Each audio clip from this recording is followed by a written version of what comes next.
Aquí tiene que ver con lo que habíamos hablado, el derecho a un empleo digno. Y el principio de igual salario por trabajo, igual valor, que también ha suscitado determinadas dudas en los compañeros. Tiene que ver con instrumentos internacionales en los que nosotros somos parte, pero genera indiscutiblemente algunas dudas. Recuerden que aquí funcionamos mayoritariamente, y está en el texto, el principio de distribución socialista, cada cual según su capacidad, cada cual según su trabajo. Y aquí está el tema también del empleo digno. También se discutió, bueno, todos los empleos son dignos. Bueno, hay determinadas convenciones internacionales que definen determinados empleos que no son dignos o decentes. Se usa también a veces el término decente. Nosotros en el proyecto hemos utilizado el término de digno. Por ejemplo, la prostitución en algunos lugares está reconocida como un empleo. Y eso es un empleo digno. Desde nuestro punto de vista no lo es. Hay condiciones laborales de semiesclavitud o esclavitud y tienen empleo. Y eso no es empleo digno. Eso está proscrito en los tratados internacionales. Y eso es un poco lo que refleja el texto constitucional.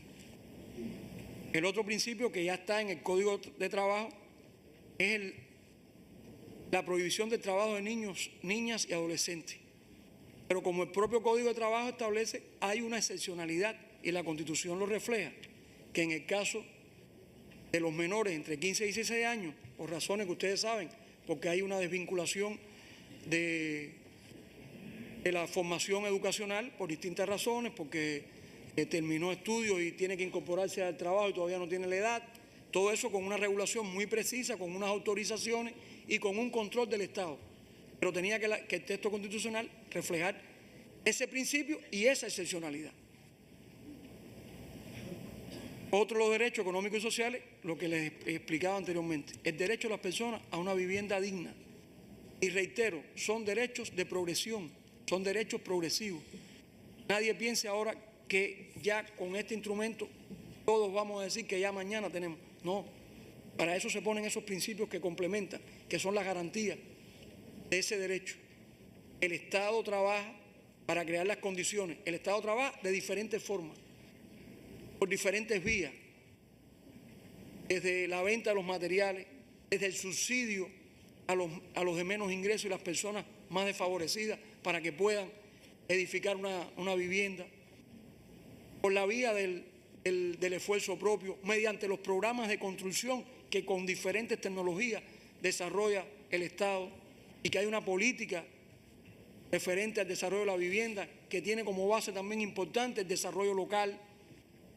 Y yo creo que esas son las maneras en que podemos ir haciendo efectivo ese derecho, que no es de un día, necesita también de un desarrollo, pero hay una voluntad, y esa voluntad está expresada en ese texto, y explica además las formas en que podemos cumplir con ese precepto.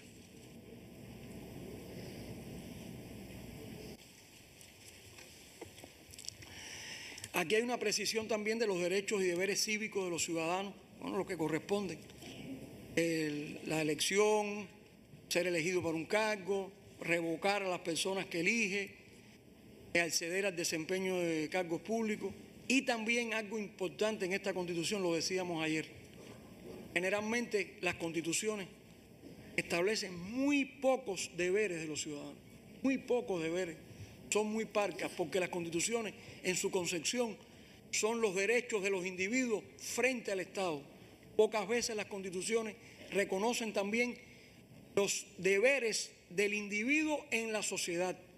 Y en eso también yo creo que nuestra Constitución innova, en el sentido de que se incorporan un grupo de deberes cívicos, algunos deberes de cumplir, respetar determinadas cuestiones que son válidas, proteger los recursos, respetar a los funcionarios, los vinculados a la salud pública, que ayer lo aclaramos en la comisión, que yo creo que es importante también realzar el tema de los deberes dentro del texto. Y por último, algo que lo mencionaríamos de último, no deja de tener una gran trascendencia, que es la creación de mecanismos de salvaguarda y de amparo de los derechos en vía judicial. Y para eso también habrá que tener un desarrollo legislativo.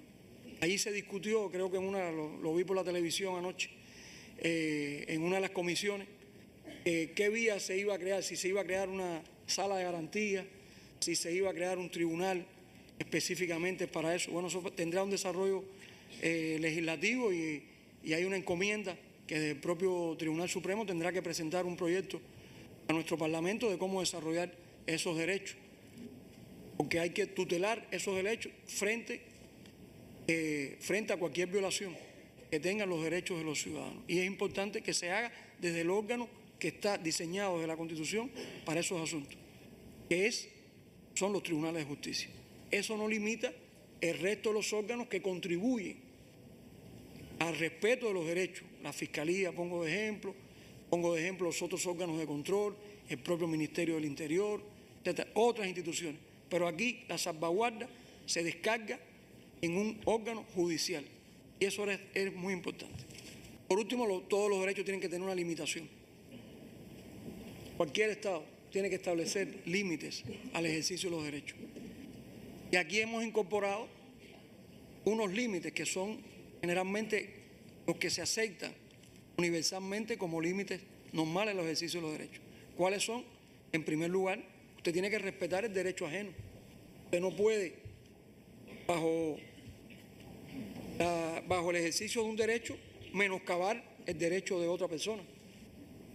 Usted tiene que respetar la seguridad colectiva, el bienestar general, tiene que respetar el orden público y también tiene que respetar el ordenamiento jurídico del país. ¿Y cuál es la cima de ese ordenamiento? La Constitución. O sea, el límite está en la Constitución y en la ley y el resto de los elementos que hemos explicado con anterioridad. Usted no puede ejercer esos derechos por vía inconstitucional. Bueno, pasamos al título quinto, que regula los principios de la política educacional, cultural y científica. Esto también es una cuestión que distingue al texto constitucional cubano. No encontraremos ningún texto en que los principios de una política de la educación, de la cultura y de la ciencia aparezcan regulados en una constitución. Eso obedece a que la ciencia, la cultura y la educación son pilares en los que se sostiene nuestro sistema. Y por eso están realzados y adquieren un valor superior en los marcos de una Constitución. Ahí se incluyen los valores éticos, cívicos y revolucionarios de las nuevas generaciones que hay que realzar, la labor del Estado en la protección de la identidad cultural, la conservación del patrimonio, la riqueza artística e histórica de la nación, que también aparecen los fines del Estado. Y eso, fíjense que hemos agrupado en un título todo lo relativo a estos asuntos. Y yo creo que ayer se discutió en nuestra comisión el tema de la ciencia. Yo creo que hay que significarlo, con independencia de que pueda haber alguna insatisfacción, pero en realidad lo que está regulado en nuestra Constitución en materia de la importancia de la ciencia, del aporte de la ciencia en nuestra sociedad, lo que significa la ciencia, yo creo que es importante que lo realcemos también. Seguimos.